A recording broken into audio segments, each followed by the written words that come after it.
বিসমিল্লাহির রহমানির রহিম। অধ্যায় ৩০। বংশের প্রতি কটাক্ষের এবং উচ্চস্বরে বিলাপের উপর কুফরি শব্দের প্রয়োগ। হাদিস ১৩০।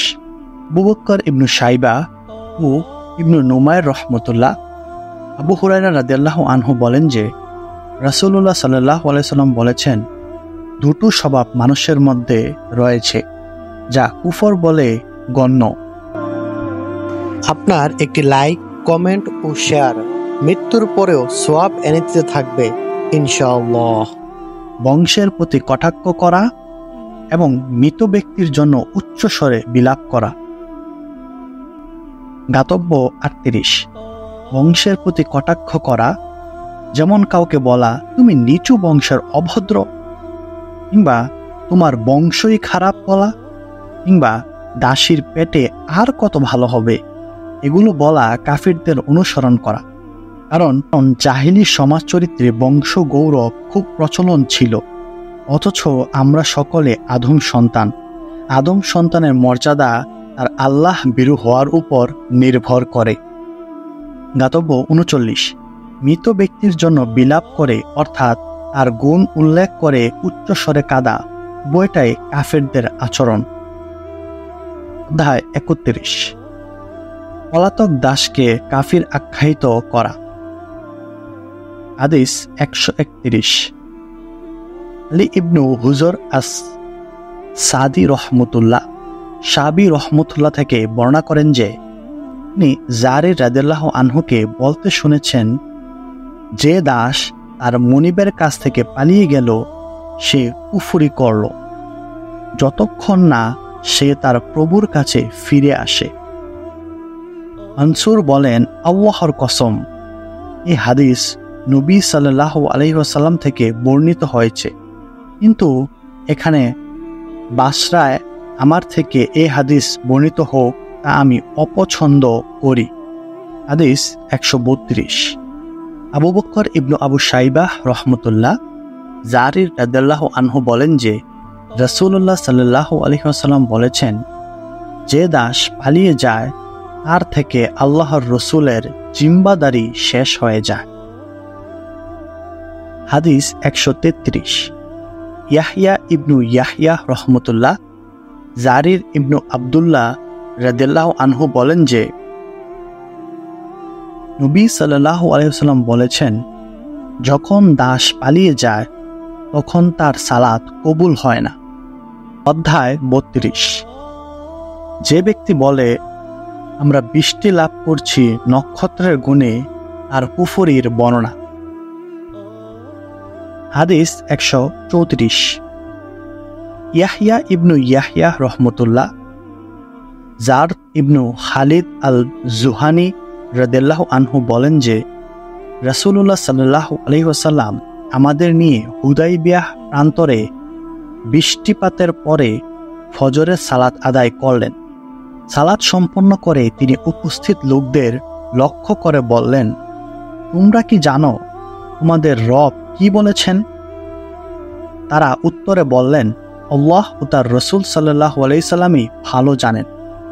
তিনি বললেন, আল্লাহ ইরশাদ করেছেন, কতিপয় আমার বান্দা সকালে উঠেছে মুমিন রূপে এবং কতিপয় বান্দা উঠেছে কাফের রূপে। যারা বলেছে আল্লাহর অনুগ্রহ ও দয়ায় বৃষ্টিপাত হয়েছে, তারা আমার প্রতি বিশ্বাস এবং নক্ষত্রের প্রতি অবিশ্বাসী। আর যারা বলেছে অমুক অমুক নক্ষত্রের প্রভাবে বৃষ্টি হয়েছে, তারা আমার প্রতি অবিশ্বাসী এবং নক্ষত্রের প্রতি বিশ্বাসী। হাদিস ১৩৫। হারবালা ইবনু ইয়াহইয়া ও আমর ইবনু সওয়াদ আল আমিরি এবং মুহাম্মদ ইবনু সালামাহ আল মুরাদি রহমতুল্লাহ আবু হুরায়রা রাদিয়াল্লাহু আনহু হতে বর্ণিত রাসূলুল্লাহ সাল্লাল্লাহু আলাইহি সাল্লাম বলেছেন, তোমরা কি জানো আমাদের রব কি বলেছেন? তিনি বলেছেন, আমি যখন আমার বান্দার উপর অনুগ্রহ করি কখনোই তাদের একদল তা অস্বীকার করে এবং তারা বলে নক্ষত্রের প্রভাবে আমাদের কাজ হয়। হাদিস ১৩৬। মুহাম্মদ ইবনু সালামা আল মুরাদি এবং আমর ইবনু সাওয়াদ রহমতুল্লাহ। আবু হুরায়রা রাদিয়াল্লাহু আনহু বলেন যে রাসূলুল্লাহ সাল্লাল্লাহু আলাইহি সাল্লাম বলেছেন, আল্লাহ তাআলা আকাশ থেকে কোনো বারাকাত বৃষ্টি অবতীর্ণ করলে একদল লোক সকালে তা অস্বীকার করে। বৃষ্টিপাত করান আল্লাহ তাআলা, আর তারা বলতে থাকে যে অমুক অমুক নক্ষত্র। মুরাদের হাদিসে অমুক অমুক নক্ষত্রের কারণে তার উল্লেখ রয়েছে। হাদিস 137। আব্বাস ইবনু আব্দুল আজিম আল আম্বারি রহমতুল্লাহ। ইবনু আব্বাস রাদিয়াল্লাহু আনহু বলেন, নবী সাল্লাল্লাহু আলাইহি সাল্লামের সময় লোকদের উপর বৃষ্টি হলে তিনি সাল্লাল্লাহু আলাইহি সাল্লাম বললেন, ভোরবেলা কতক লোক আল্লাহর শুকরগুজার ও কৃতজ্ঞ হয় এবং তাদের কতক আবার অকৃতজ্ঞ হয়ে যায়। তাদের কিছু সংখ্যক বলে এটা বৃষ্টি আল্লাহর একান্ত অনুগ্রহ ও রহমতে বর্ষিত হয়েছে, আর তাদের কতক লোক বলে অমুক অমুক নক্ষত্র সত্যে প্রমাণিত হলো। বর্ণনাকারী বলেন, এর পরিপ্রেক্ষিতে এ আয়াত নাজিল হলো, না, আমি শপথ করছি তারকাসমূহের অবস্থিতি স্থানের খান থেকে তোমরা তোমাদের রিজকে মিথ্যা প্রতিপন্ন করছ। সূরা আল ওয়াকিয়া ৭৪ থেকে ৮২ এ পর্যন্ত নাজিল হয়। অধ্যায় ৩৩। আনসার এবং আলী রাদিয়াল্লাহু আনহুকে ভালোবাসা ইমানের অংশ ও চিহ্ন এবং তাদের প্রতি বিদ্বেষ পোষণ করা নিফাকের চিহ্ন। হাদিস ১৩৮। মুহাম্মদ ইবনু মুসান্নাহ রহমতুল্লাহ আনাস রাদিয়াল্লাহু আনহু থেকে বর্ণনা করেন যে রাসূল সাল্লাল্লাহু আলাইহি সাল্লাম বলেছেন, আনসারদের প্রতি বিদ্বেষ পোষণ করা হচ্ছে মুনাফিকের নিদর্শন, আর আনসারদের প্রতি ভালোবাসা হচ্ছে মুমিনের নিদর্শন। হাদিস ১৩৯। ইয়াহইয়া ইবনু হাবিব আল হাদিসি রহমতুল্লাহ আনাস রাদিয়াল্লাহু আনহু থেকে বর্ণিত, নবী সাল্লাল্লাহু আলাইহি সাল্লাম বলেন, ইমানের নিদর্শন হচ্ছে আনসারদের ভালোবাসা এবং মুনাফিকের নিদর্শন হচ্ছে তাদের প্রতি বিদ্বেষ পোষণ করা। হাদিস ১৪০। জুহাইর ইবনু হারব এবং উবাইদুল্লাহ ইবনু মুয়াজ রহমতুল্লাহ বারা রাদিয়াল্লাহু আনহু বলেন যে নবী সাল্লাল্লাহু আলাইহি ওয়াসাল্লাম আনসারদের সম্পর্কে বলেছেন, মুমিনরাই তাদের ভালোবাসে এবং মুনাফিকরাই তাদের প্রতি বিদ্বেষ পোষণ করে।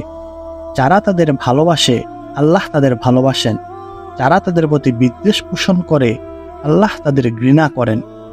সুবাহ বলেন, আমি রাবি আদিকে জিজ্ঞাসা করলাম, আপনি কি বারা রাদিয়াল্লাহু আনহু থেকে এটি শুনেছেন?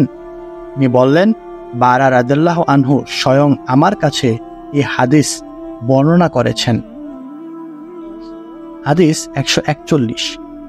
তাইবা ইবনু সাইদ রহমতুল্লাহ আবু হুরায়রা রাদিয়াল্লাহু আনহু থেকে বর্ণনা করেন যে রাসূলুল্লাহ সাল্লাল্লাহু আলাইহি সাল্লাম বলেছেন, যে ব্যক্তি আল্লাহ ও আখিরাত বিশ্বাস করে সে আনসারদের প্রতি বিদ্বেষ পোষণ করতে পারে না। হাদিস ১৪২। ইবনু মুহাম্মদ ইবনু আবু শাইবা এবং আবু বকর আবু শাইবাহ রহমতুল্লাহ আবু সাইদ থেকে বর্ণনা করেন যে রাসূলুল্লাহ সাল্লাল্লাহু আলাইহি সাল্লাম বলেছেন, যে ব্যক্তি আল্লাহ ও আখিরাতের প্রতি ঈমান রাখে সে আনসারদের প্রতি শত্রুতা রাখতে পারে না। হাদিস ১৪৩। আবু বকর ইবনু শাইবা এবং ইয়াহইয়া ইবনু ইয়াহইয়া রহমতুল্লাহ আলী রাদিয়াল্লাহু আনহু থেকে বর্ণিত, তিনি বলেন, সে মহান সত্তার কসম যিনি বীজ থেকে অঙ্কুরোদ্গম করেন এবং জীবকুল সৃষ্টি করেন, নবী সাল্লাল্লাহু আলাইহি ওয়াসাল্লাম আমাকে প্রতিশ্রুতি দিয়েছেন যে মুমিন ব্যক্তি আমাকে ভালোবাসবে আর মুনাফিক ব্যক্তি আমার সঙ্গে শত্রুতা পোষণ করবে।